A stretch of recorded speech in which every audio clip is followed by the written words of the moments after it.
Again, yeah, I'm Darren Lake with Podpaste, which is my company.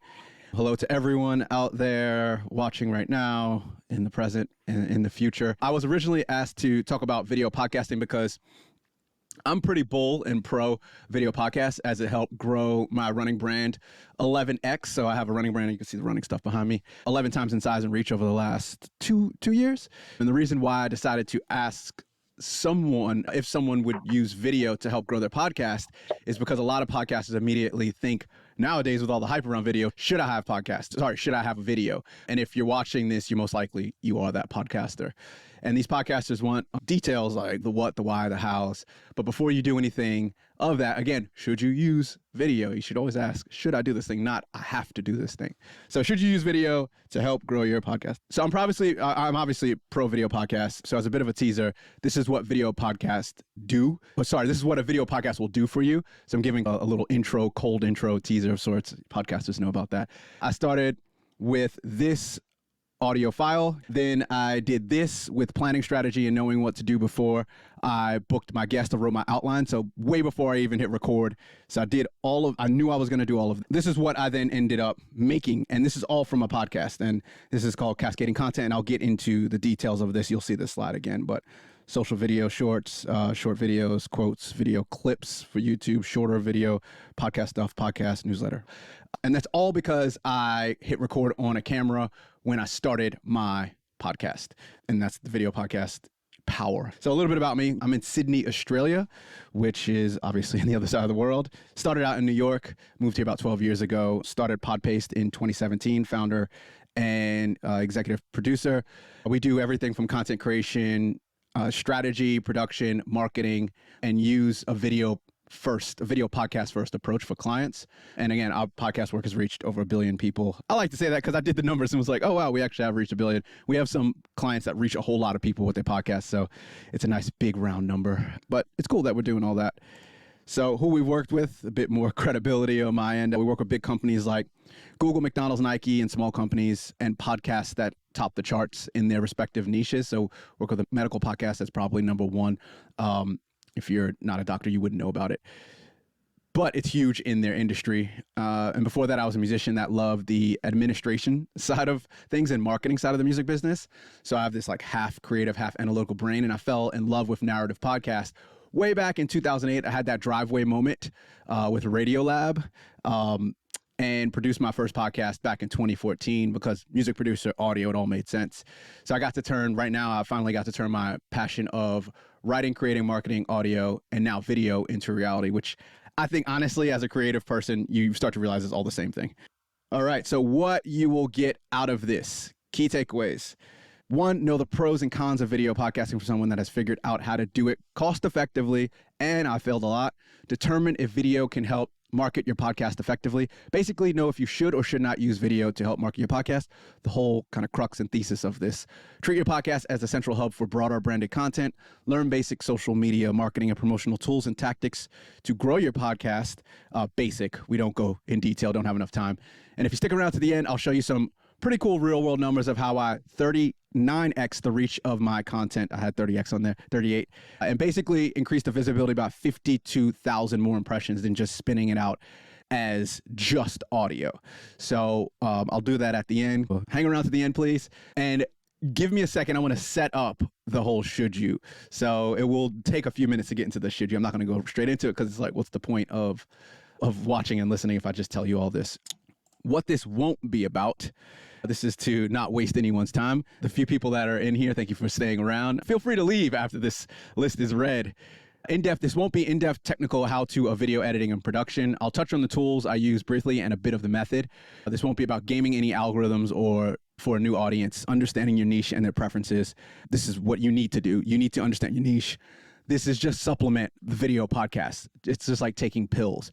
You got to eat the whole foods, do the push-ups, and get the rest. That's a metaphor. You have to have good content at the end of the day and understand your audience if you want to grow that. Just adding video podcast and all the little hacks that people have, it's not going to make or break your podcast. It will help it. And it helped mine a lot, but I still start with really good content. This won't be about guaranteeing immediate audience growth, i.e. going viral. And this won't be about covering We won't be covering advanced social media marketing strategies. Again, if you're one of those people, feel free to leave. I see no one's left yet. Okay, great. All right, that was a lot. I do these review breaks. I like them. I do have ADHD, so I like to just go, wait, what I just learned? That was a whole lot. We went over who I am, who we are, Darren Lake Podpaste, what you'll learn, the 5 things you'll learn, and what you won't learn. Now, like any good podcast, I'm going to tell a quick story. So imagine if you could reach 5, 10, or even 20 times more people who consume your podcast with just 10 to 20% more effort. So literally 200% more for 20% more effort, which is pretty great. It's like a 1 to 10 ratio. Sounds too good to be true. It's not. It's the power of video when combined with a podcast. So I'm sure most of you have heard of the 80-20 rule. It's super popular now. When I heard of it 10 years ago, it wasn't, but everyone's talking about it now, and it's been observed to occur organically throughout nature. But here's a quick TLDR summary. If you look in your wardrobe, as an example, you probably wear 20% of your clothes 80% of the time. That's one way of looking at it. Another way is if you have a business or work at a company, most likely 80% of your revenue usually comes from 20% of the client or that type of client. Sometimes it's 70-30, 90-10, and as we all know, it could even be 99-1 with economics and, the 1% controlling a lot of the money. This is not an economic political presentation, so don't worry about that. We won't go into that. But think of it like leaving listeners money on the table. So listeners are the money. Doing 20% of the work, making great podcasts, is the first 80%. To not meet people that want to consume your content but don't listen to podcasts is like you're missing out on those listeners, to not actually give them the video so that I can reach them. So basically, I think of it like hold on, don't just finish the podcast, do 10 to 20% of the work, which is the marketing and the video, to get people to know about it and go, oh, that's cool, and consume even that little 30-second clip, that little infographic, because you will get 200, 300, 400, 500% outcome. Again, these are based on real world stats, which we'll get into in a second. So examples of the power of video podcasting and YouTube. I'll give you actually what it's actually doing, the video podcast. So video helps you reach a new audience. Video produces higher discoverability. Some of this stuff, I'm sure. Video adds SEO value. It offers opportunities for micro content, which is the whole social media stuff that I've leaned far into, the short videos and all that stuff. That's the rage on the TikToks and the YouTube shorts and the Instagrams. Video drives higher engagement, optimized for sharing, gives you more opportunity to monetize, and makes content, I think, more personal. That is debatable. Some people think audio only is more personal, but I think a combination of both, it does. You're seeing someone's face there, especially if they're on a microphone, you get that camera. It feels personal, and they have a decent microphone to get in the ears. It sounds like they're right there with you. So everything like yin yang, here are the cons. Video requires a reframing of your content and processes, so there is a bit of mental work. Video requires time to produce and edit, so that is the physical work, someone's time, most likely yours. And video requires a different skill set. But you can develop that skill set, and there are a lot of apps and tools out there, which I'll get into. All right, so here's some examples that address those cons while supporting the pros. So we got 3 types of focuses that we'll do. Output focus, which is the amount of stuff and pieces of content I make and get at the end. An outcome focus, which is the value of what I get at the end, things that are mostly intangible. And then YouTube strengths. And it's a really cool real world example of what happened to me. And I know it happens to others. I've actually heard of it happening to others. So example 1, output focus. How much time does it take to record a podcast from topic, ideation, guest booking, guest research, question generation, sorting recording issues, downloading all the audio and video files, naming them, editing them, transcript, show notes, publishing, and if you can get to it, social media and general marketing. For me, it's anywhere from 5 to 8 hours to do all of that. Usually gets closer to the 10, 11 hour mark if I do have a lot of good pieces of content to do the marketing and social media type of stuff. So I'll get 800 to 1,500 listens or impressions from the audio only podcast. And it's like, that's a lot of work, and again, I know that getting 1,000 listens per episode, I wouldn't say I have a niche audience. I'll talk more about my audience in a second, but I would say that I have a niche part of a big running. It's running and health and fitness. And I'd say it's a good, healthy number, but it's still quite small.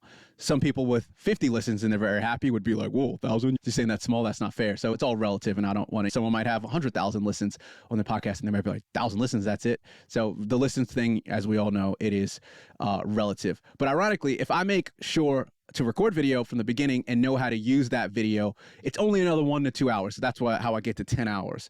And I end up getting anywhere from 30 to 50K, if not more, impressions of that podcast episode content. So I wrap it all in. It's episode content. It's not just an episode. So again, for 20% more effort input, I end up literally 10, 20, 30, 9xing my output. All right, outcome focus. Raw content without video outperforms other formats. So I have a podcast on YouTube without video, and it's just using moving B-roll video. So all my video podcast content that's out has video. So about 2 years ago, or even longer than that, I knew video was all the rage, and I knew I wanted to get into it, but I said, I'm just going to record all that.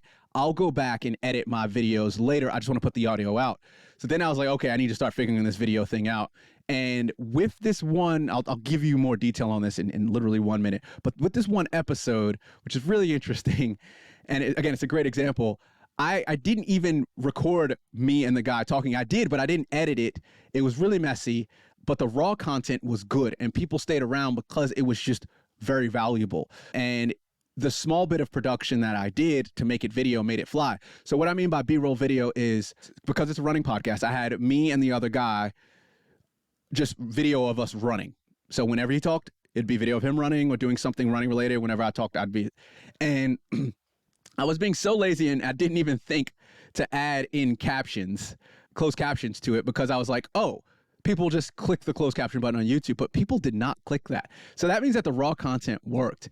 And like a good song before the production. So good songs, they have, if you can play it on piano or guitar and voice, then this is an analogy. Then if it makes someone have an emotional reaction, then you know it's a great song. So then when you add on the production, the full band, the guitar, the bass, electronic music production, it makes it even better, or it should at least. So I look at, if the content is just good to begin with, if it's an interview that you wrote out and it was a great blog read, then most likely if the person is charismatic, has good personality, they also then can put that on audio, and then you add video and it just like supercharges it all, but it all starts with good content.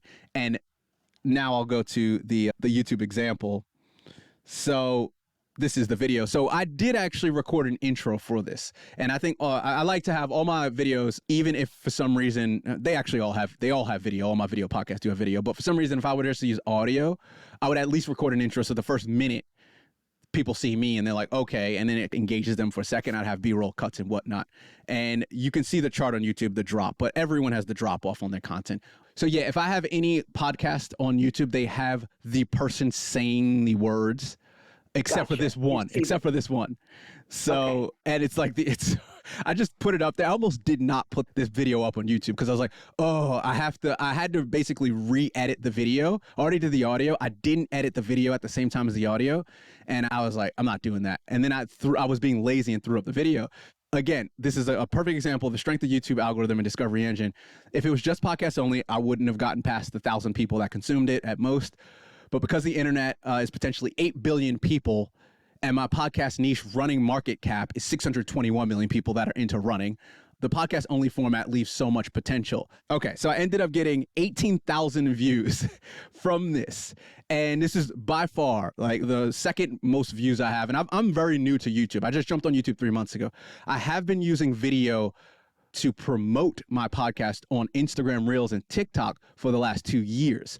But I just jumped on YouTube because obviously everyone's like, YouTube this, YouTube that. And I wanted to be smart about YouTube, and I wanted to have everything ready to go and do it the right way. But this one video, out of all the other videos that I think were way better than this one as far as quality goes, just shot up to 18,000. So the second most is 800 views that I had, which is great. I'll take that. 800 views on a YouTube video for a brand new account with less than 400 subscribers. Like, I will take 800. That's like a good podcast. But it shot up to 18,000. The biggest takeaway is that it's heartbreaking. To be honest, if I never put this episode on YouTube, I wouldn't know how valuable this content was. I would have thought it was just an average episode because everyone looks at numbers. Everyone's like, oh, this podcast episode got this much. And I think, to myself, I'm not that good. Maybe my podcast isn't reaching the right people, blah, blah, blah, blah, all the sad songs that you tell yourself.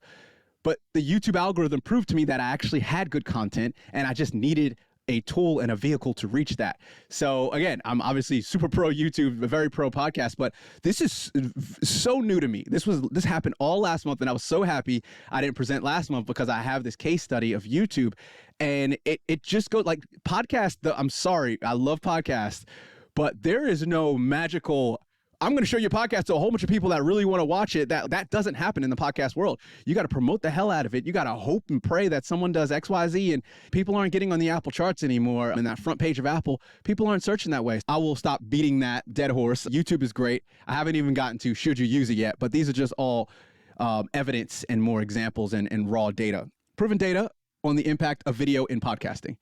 And point blank data, raw studies for why you should use video. So a whole bunch of numbers here, which can be overwhelming. I'll go through a couple. Riverside 2023 annual report. So if you don't know what Riverside is, it's a great way to record video podcast and audio in a high quality way from your guest remotely, way better than Zoom. I've used Zoom. I used to use Zoom before Riverside did its thing back 4 or 5 years ago. Zoom is horrendous for capturing video and audio. Even audio, it's just low quality, and also it just doesn't sync. Riverside, again, they probably are the leaders right now. There's a lot of other players out there doing this. Over 75% surveyed companies, podcasts, believe video podcasting would be the default for recording within 5 years, which is interesting. 72%, so there was an Edison survey that I looked at, said they actively watched a podcast while listening.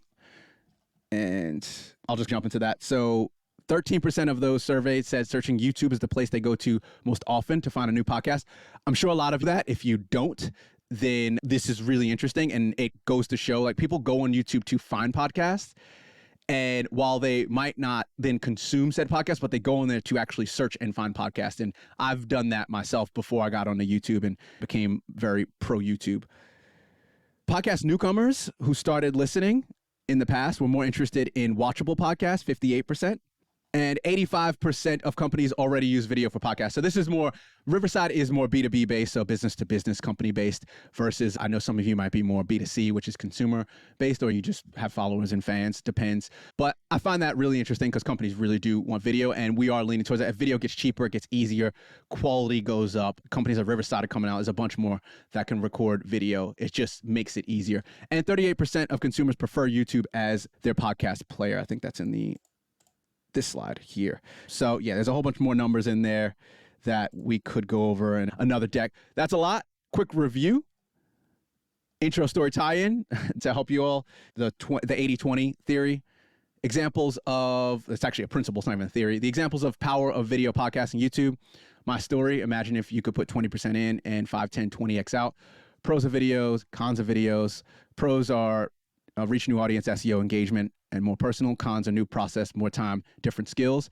3 examples, the output, outcome, and the YouTube, and a bunch of stats, surveys, and data. The should you use video approach. So finally, I'm going to answer that question. And most of this stuff you probably know, I'd say. A lot of you are smart. I'm going to assume you're smart. But maybe some things you might not know. And if so, who are those people? That's another thing. So if should you use it, who are going to be those people? So who should use it? Content creators who want to reach a wider audience and engage with viewers visually.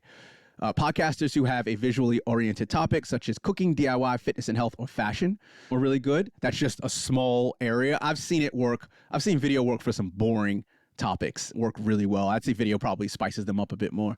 Podcasts who want to leverage the power of YouTube and tap into its larger user base.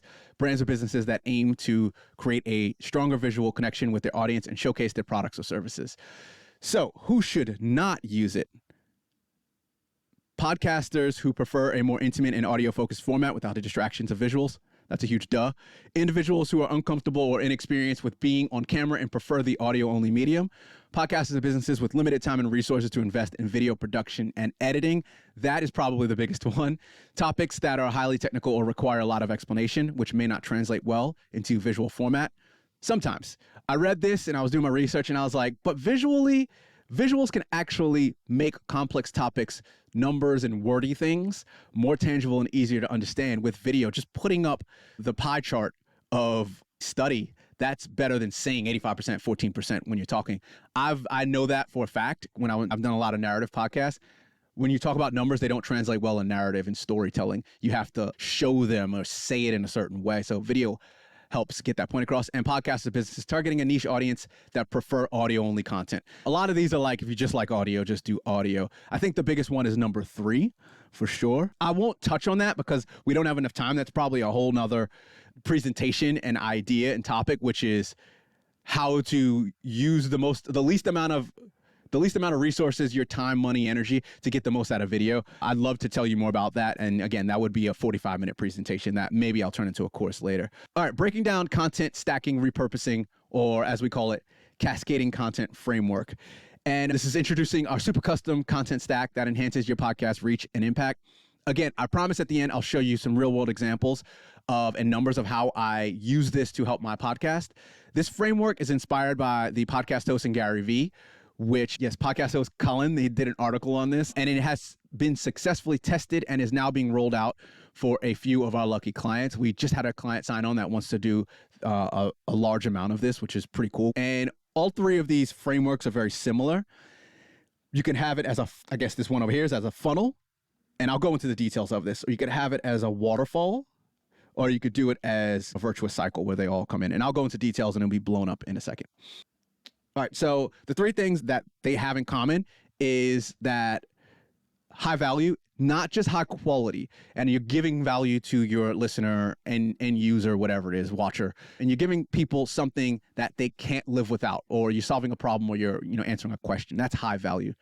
High volume, perfectionism is dead. Getting it 80% right 100% of the time for as long as possible, consistently, which leads to consistency, is the key. Humans' algorithms love when you do things consistent, just like compound interest in health and fitness. With publishing podcasts is to publish consistently, whether it's the same time and the same day or every week. If you say you're going to do that, keep doing that. That's how you grow. It's the same with using video and using it as a marketing tool. But for brevity and simplicity, I'll focus on the core components and tenets of all 3. And this is the one I like to use the best as a funnel. So you start with the podcast. The podcast is obviously video and audio. You spin that off in the short video content, all the social media platforms there. You could also spin it to infographics and quotes, which can be used in a lot of places. I use my quotes actually I use them on my blog posts, and I use Strava, which is a fitness app. If you don't do any fitness stuff, you probably don't know about Strava, but Strava is like a social fitness app that is very popular, and actually you can do posts on there. So I use a lot of my infographics and quotes in there. So it's not just an Instagram or a Facebook post. I use it in a lot of places, and it gets the point across of something that I talked about in the podcast, and then people go, oh, what's that? They then click the link in bio. Obviously blogs, website, newsletter, YouTube, where then you could spin it off into YouTube clips, which are different than short videos. And a clip is like a 5 to 10 minute segment of the episode. So if you have a 40-minute episode, I then would get some key moments, and rather than trying to shove them into that 30-second TikTok-y, like bam, I then let it breathe a little bit more. I don't do any heavy editing, but I then can title it and focus that 5 minutes on a specific idea that we had, or a back and forth question answer that we had in the podcast very well, and someone gets the value off of that piece of content instead of waiting for them to get to 30 minutes, which most people, you look at that trend of listening, you always get that drop off and that small little drop off at the end. The small bits at the end of people that watched. So if your best part is in the middle, then you might as well make that its own piece of content. All right, this is basically how it looks from, again, that funnel that I showed you. And this is the short video, and I'll play this. Can her training for the 5K and 10K also cross over to her doing a 50K ultra marathon? So let's just draw a middle line and say on your end. But this is how it looks when we actually edit it. Between the 5 and the 10K, it's 90% aerobic and 10% anaerobic. So it's a combination of B-roll cuts, and then both of us, because it was on Riverside that we recorded, and then we've got that. And I'm sure everyone's seen this. Everyone has done this if you've done video. But this is just short video, then infographics, quotes, video clips, videogram, which is like an audiogram, but it's my own little format of an audiogram. And I'll just show you 5 seconds of it. You're not making your arteries bigger. You're just creating the connections, and you're having more. In England, we have a road. It's moving video behind it versus just like a static image and then the text. And yeah, I think it's pretty cool. Clients like it. Obviously, you spin it off to a blog. Obviously, have the audio podcast. It's so small, the audio now. When you spin it off into 24 pieces of content, the audio is like this little thing in the side. And then the newsletter. I'm big on newsletters and long form content, tying all in, transcript, etc. how to actually implement it, the cascading content framework. Now we know the what of cascading content. Let's go to the very juicy but also slightly complex how. And I'm just touching on the top parts of this all. How to implement it. The goal again is to squeeze the most amount of juice out of the fruit. And at minimum, I can get 24 pieces of content out of one podcast episode. For some, I can get 35, 40. Depends on how many short video clips or how many quotes I want to make. So if I want to make more pieces of content, I'm already there. It's not that much more work. But there is like a limit. I'm not going to make 100 short videos. I'm not going to make 100 quotes. It just gets a bit much at that point. I like to just go 3 quotes, 1 infographic, 3 short videos. That's where I'm at. Again, that's a conversation for another day to get into the weeds of that. I outline the piece of content. So this is how I do it. I outline the piece of content before even booking my guest. A lot of people book the guest and then figure out the angle of the podcast. This creates double work when you want to spin it out into video content or repurposed content. So we need to think like content marketers here and not just podcasters. This is the key to doing this right and saving the most amount of time and doing the least amount of work. Instead, start with who this episode will help, why it's important, and how you can do it. This is relevant for guest formatted podcasts and solo cast, YouTube or explainer videos. Then organize your documents. I use Notion because its modular abilities to hold different types of content. Anything works, but stick with it. When recording, think about how you will make editing easiest. When editing, break this into technical, editorial, creative editing. Think about how you can make marketing assets easiest from the transcript. Creating marketing assets that are valuable takeaways. There you have it. That's 24 pieces of content. Again, I know I've just went over it really fast and it might be confusing, but this is getting into the weeds of things, and I have to save this for another talk because things can get very heavy very quickly and I don't want to overwhelm you. What tools do I use? So next slide. The technical debate. Spoiler, everything works. Double spoiler, any video audio editor works for this and can create crazy amounts of time if you don't use the right one. So while anything does work, I like to use Reaper. No disrespect to Colin and the Altitude team. Can't wait to use it, but they don't do video, and Reaper's great because it handles audio and video very well. For documentation, again, Notion mainly. For recording, a good mic, a pretty good webcam, doesn't even have to be the highest end. Your smartphone camera, iPhones are great now. They can record straight into your computer, and a set of average lights. This setup that I have, I think it looks pretty good. It actually was cheap on the cheap side, on the cost-effective side. I did a lot of research. So for dialogue editing, we use Descript to handle the text. For audio video editing, again, Reaper to handle the bulk of editing. For transcripts, marketing and promo stuff, Swell AI, swellai.com is what we use. So we used to use Descript for a lot of this, but Swell now uses AI to come up with show notes and all these other things. There's a lot of websites doing that now, but I really like Swell AI. Headliner, I tried it early on 4 or 5 years ago. I don't think it's that great personally. No hate on that. And Altitude, I really want to try them. So those are the tools and stuff that I use. And Canva for design. It is a huge suite. I wish one program did it, but as we all know as podcasters, that's impossible in 2023 to have one program do everything for you.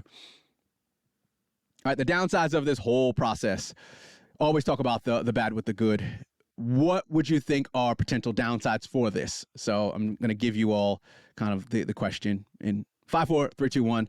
So obviously more time, work, but not as much as you think, especially if you have a system which is the cascading content framework. For 10% in, you get 10x more output and reach. More mental work, that's a downside. Again, if you sort it all out early, like I was saying, it's not that much more work because it actually helps you make a pretty good product. And it's just too much content. That could be a downside. Do you annoy your followers? I promise you, no one cares about you as much as you think, and people's attention is everywhere.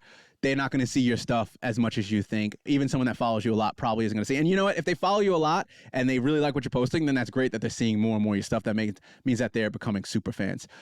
Huge note, this format, this whole framework will not go viral, and that is the whole point. I think viral is played out. And guess what? If you go viral, most likely what you did will be hard to replicate.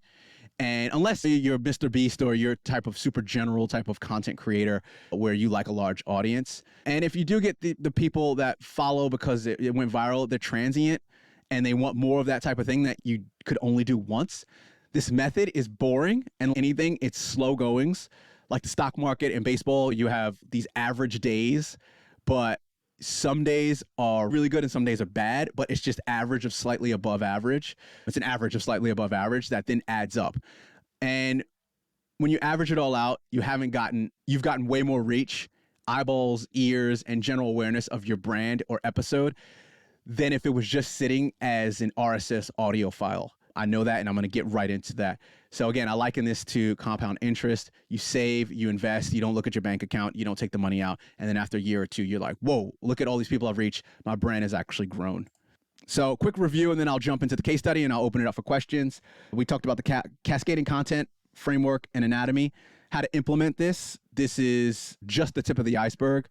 Tools I use, all the many tools in my suite, and the downsides. I will link this case study to you. I'll actually give this presentation to anyone that wants it. I'll just go over this really quick. The one episode, so it was an episode about something quite technical in running and cycling and all sports called VO2 Max. And I'm not going to get into detail of it, but the podcast audio only got $13.91. YouTube got $7.72. The newsletter $13.30. Website $8.12. As you see it all, blah, blah, blah. The Instagram, obviously, I have a large Instagram following, a large comparatively to my podcast following. And total was almost 54,000 reach impressions. Let's just call it impressions. So that means 54,000 people touched the podcast episode, the content episode. And if it was just audio, again, it would just be $13.91. And these are legit real world numbers. I did this and I was thinking it was going to be 10,000, 15,000 because this is all quite new I've put the framework together in the last 6 months, but I've been doing this for 2 years and I haven't actually put all the numbers together. And I was like, wow, that's 39x more reach because I put in an extra 20% of effort to reach 39 times more people. So podcast that, sorry, these are some screenshots of what happened and the YouTube stats and whatnot. So that's just to show you that it's real. So that's a newsletter from that episode. That's the obviously episode listens. And so I'm looking down at my other screen. Instagram stats. So these are Instagram and Facebook, website visits, 812. If you can look in there, I don't know if you can see that, but some of the Instagram posts that were just little snippets of the episode, 3.4Ks on that one, 4.3Ks, 3,000 reach.